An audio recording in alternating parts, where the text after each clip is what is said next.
Hello, I'm Dr. Gideon Micropenis, Professor of Sociology, Gender Nonsense, Race Baiting, Trans Waffle, and Mindless Hysterical Screeching Wokery here at Fuckstick Metropolitan New University. The Universities and Colleges Union have quite rightly written to the Education Secretary today to demand that all university students be double jabbed before returning to campus in September. Some people are arguing that students are young, fit and healthy and shouldn't have to have the jab at all.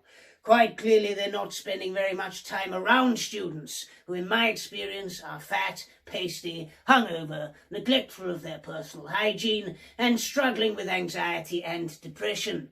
Universities are the perfect breeding ground for COVID and we need very strict measures in place, even if that makes students' lives miserable.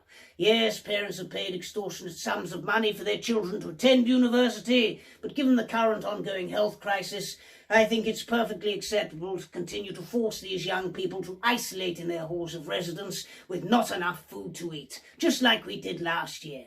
University is all about toughening young people up for the real world, so let's make their experience as unpleasant as possible.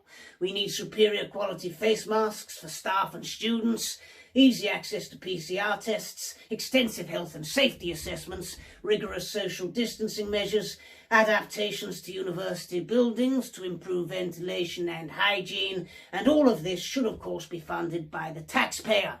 Yes, universities have been absolutely raking in money through rip-off tuition fees for decades, but they can't be expected to pay for the implementation of COVID safety measures within their own institutions.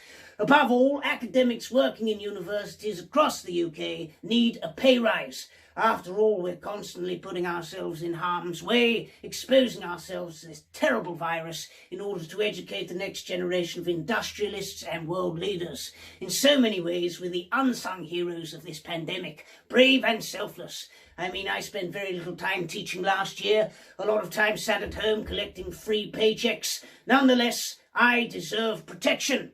I commend the Universities and Colleges Union for relentlessly lobbying the government, and I, for one, will be renewing my membership.